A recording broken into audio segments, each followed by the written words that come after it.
another one.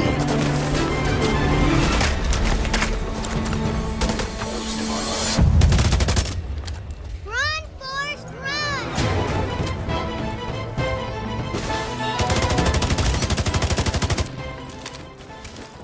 What is going on, everybody? It's your boy Nothing But Skills, and today we're bringing you guys one of my favorite PvP builds in the game. And I put a build like this out, my spotter on the ropes build, probably about 2.5 months ago on the main channel, and I felt like doing an updated build video here. Now this build still isn't fully complete.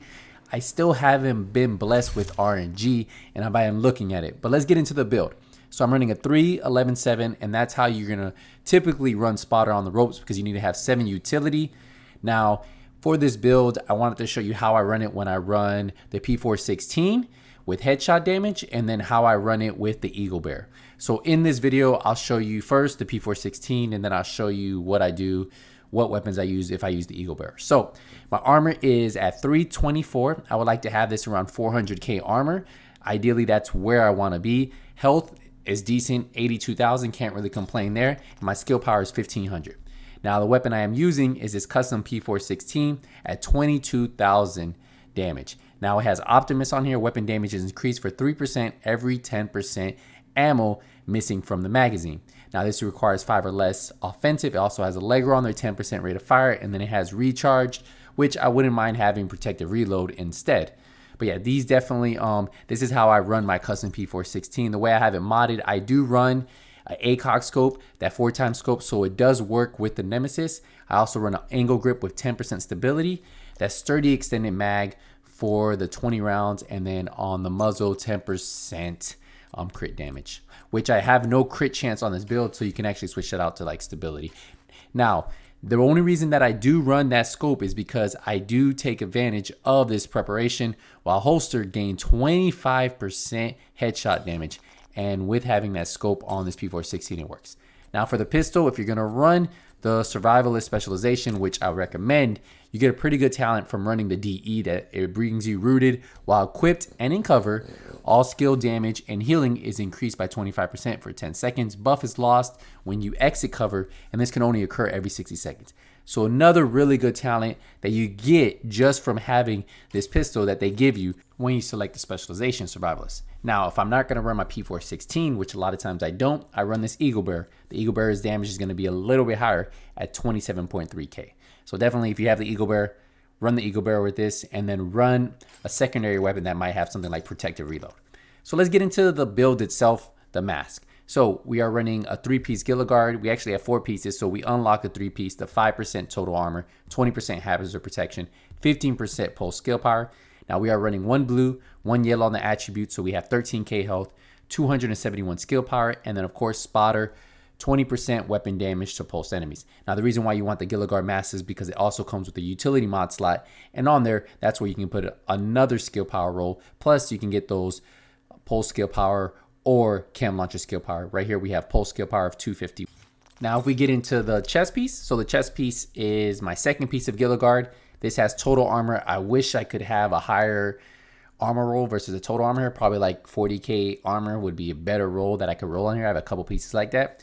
The skill power could be a little bit higher. Remember, this can go all the way up to 1,000, and then the weapon damage is pretty good at 14%. So that's what I chose to roll on this one, but ideally I would like to have a little bit more armor, because that would definitely push me up past 324, and I'll probably be like 350, 360, 370, just with a better piece on the chest piece. Now this does come with 2 defensive mod slots, a utility mod slot, so I'm running a pulse skill power on here, and then also I'm running 2 defensive system mending slots. Now these give you that total armor. That's what you really want to go for. So we have 1600 armor, 3.5% total armor. Then we have 3300 armor plus 3% total armor. I do have a couple 5% ones on my other build, because I was making a skill build. If you guys haven't checked that video out, check that out on my main channel. So I was using those. So if you have those 5%, that's what you ideally want to put there. Now for the holster, we have a Fenris holster. Now, this is where you can change up the build a little bit and not have to run as many yellows on the chest piece. If I could get 2 yellows here, I could probably run another blue on the chest piece and maybe get some more armor there. Now mine comes with 38k health. I rolled on there. It has 387 skill power. I decided to run Precise, the extra 15% headshot damage, because I want to have a little bit more headshot damage on this build. But you could also run Devastating to give you that 5% weapon damage. Just you have to choose what you want to pick. So if you want to run Precise for the 15% headshot damage, or if you want to run the 5% weapon damage, just depends on your playstyle, how many headshots. If you hit a lot of headshots, Precise is going to be better than weapon damage in this slot right here. If we go into the knee pads, you're going to see on the knee pads, I'm running Gilligar knee pads. This is my third piece of Gilligar. So we have the pulse skill power 15%. Now I always recommend, if you're going to run any type of armor on your knee pads, you want to run the percentage, because the percentage is going to be higher than anything you can get rolled on there. So I have 11% here. 12% I believe is still the max unless it changed in title update 5, but 12% was it. So that 11% is going to be higher than anything you can get rolled on here. So I recommend running that. Now for the talents, I would like to have Empowered on here, maybe even some Skill Haste. Self-adjusting I have on there. I really don't like it too much. It doesn't really seem like it works like it's intended to use. So switching this out and putting something with Skill Haste or Skill Power would be better. The great thing about Gilligar knee pads though is it does have 2 defensive mod slots, and that allows you to stack that armor mods on there. Now, if we get into the gloves are the Alp Summit gloves. This gives you 20% skill haste. I got 11% assault rifle damage, almost 1% off of max. I have compensated weapon damage is increased by 15% when your critical hit chance is below 20%. So even when I run the Eagle Bird, it's still gonna unlock compensating. And then I have a utility mod slot on here that's gonna give me pulse skill power. So definitely, that's why you want the gloves. These can come with an offensive mod slot or a utility. You want the utility one. Now for the backpack is something that you can change to increase your armor instantly on this build. If you notice, I'm going to show you 2 different backpacks. One's going to have total armor. It's going to have the 3k health that came with it. And then it's going to have 9% weapon damage that I rolled on there. Now, if you look at the other backpack, I rolled armor on that one. And I switched these 2 pieces up and add all the same mods over. My armor goes up to, I want to say it's 360. So just with one piece, I will bump up to 360. And they both have on the ropes, so weapon damage is increased by 25% when all skills are on cooldown. What you want has harden, and then they have a utility mod slot and 2 defensive mod slots. So we have skill power, we have that chem launcher skill power, and that's going to let me unlock the higher heal. And then I have 2 defensive slots. Remember the armor, and you want that total armor. That is what you want to go with on this backpack. Now let's get into the skills. So for the skills, with everything I have set up on here, I have the pulse. It's going to come back every 9.6 seconds. The duration is 10 seconds and the effective radius is 50 meters. I do have 2 skill haste mods on here, and I put the skill haste mods on here because I want them to come back that much quicker. And that's why I like running these 2, just because these 2 work really good together. I constantly get my pulse back and I can constantly just keep spamming it.